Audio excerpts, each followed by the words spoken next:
Hampton L forsøkte å rekruttere amerikanske soldater til å trene islamister som skulle kjempe i den bosniske borgerkrigen.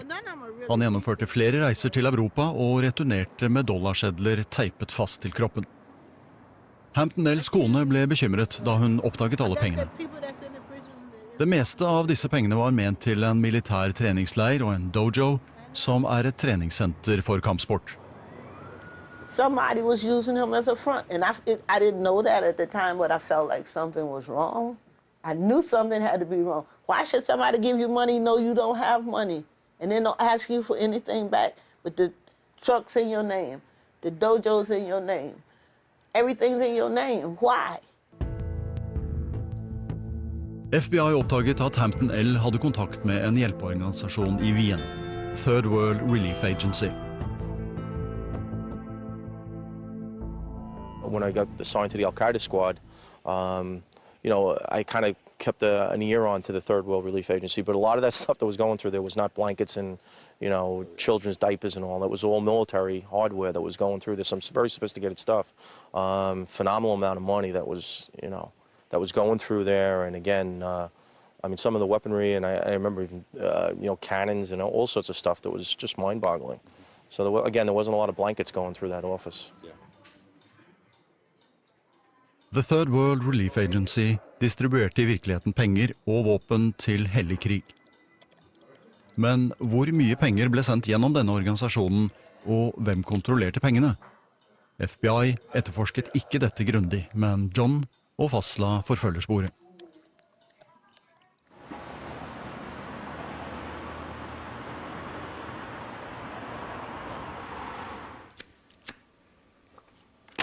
Police who investigate some of the activities of the Third World Relief Agency told me how they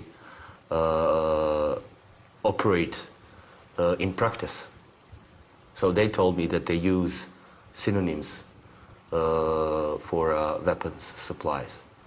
So here is the classical example how they operate. They buy powdered milk and powdered eggs and sugar and salt, but we are not talking about this stuff because it's just a synonym for weapons, grenades, hand grenades, and stuff like that.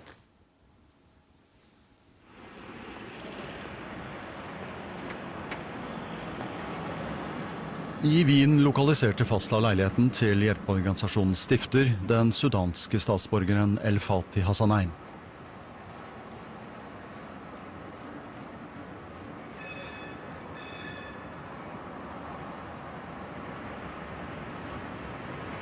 I nærheten av Hassanains leilighet i Prins Augenstrasse ligger en filial av Erste Bank.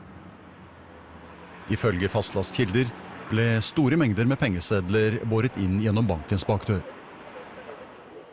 They came with the black plastic bags. Sometimes they came with a suitcase full of money, and they just used this back door of the bank to put the money in a bank account because it was, just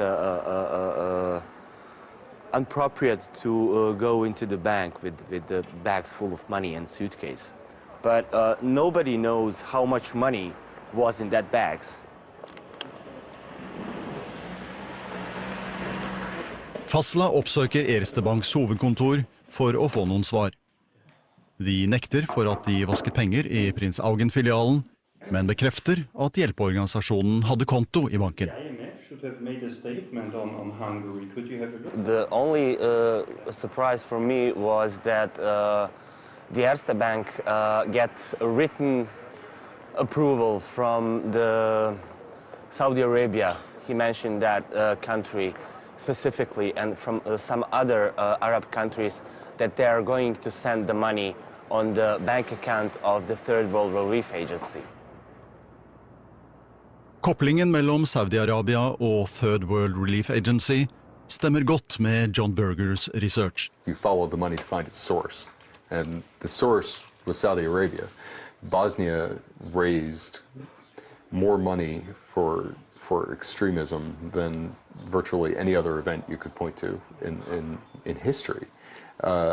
You know, we can verify well over 300 million, as much as $1 billion, going through just the Third World Relief Agency, one of these NGOs.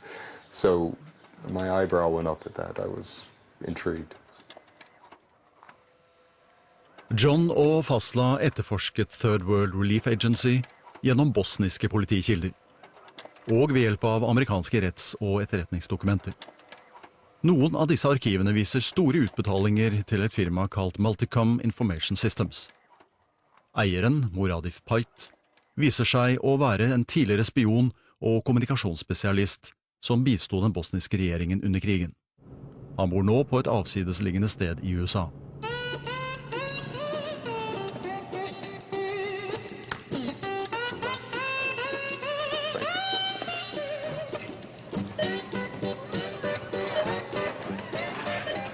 Tjena kompis! Hola? God morgon! Can I ask you something? Sure. Did you buy a beer and cigarette? Yes. Because you must explain to him when you're coming to be gas, you must have some present, my God. Because nothing is free from heaven.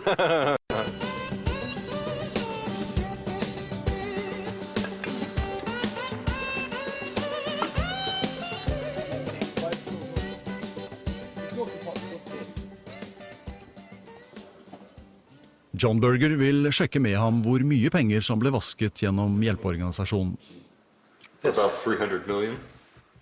300, I think maybe around $1 billion during the times is, let's say, a real number, but no billions and billions.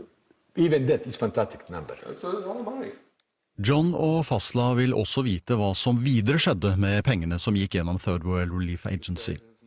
Pait ber dem se i retning av en innflytelsesrik og hemmelighetsfull bosnisk imam som heter Hasan Shandjic.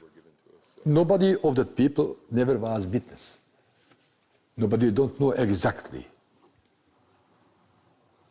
Only one guy knows. After God, only one guy knows where is that money and how much exactly this Hasan.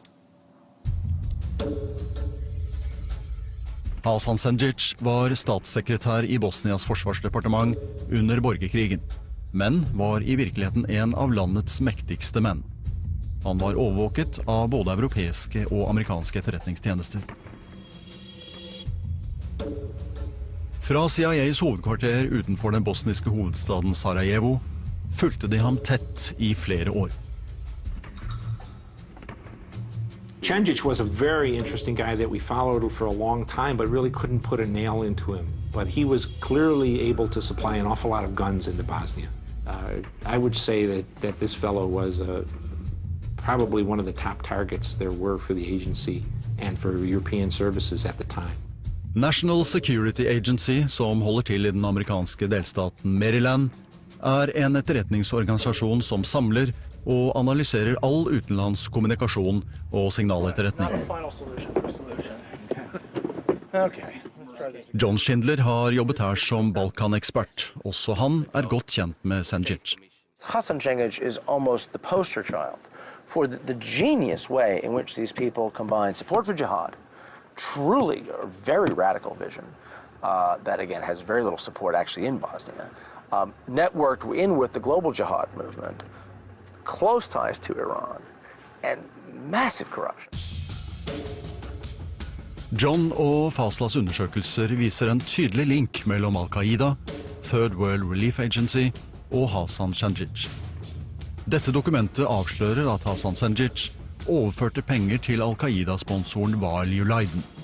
Som Osama bin Laden han også fra Saudi-Arabia.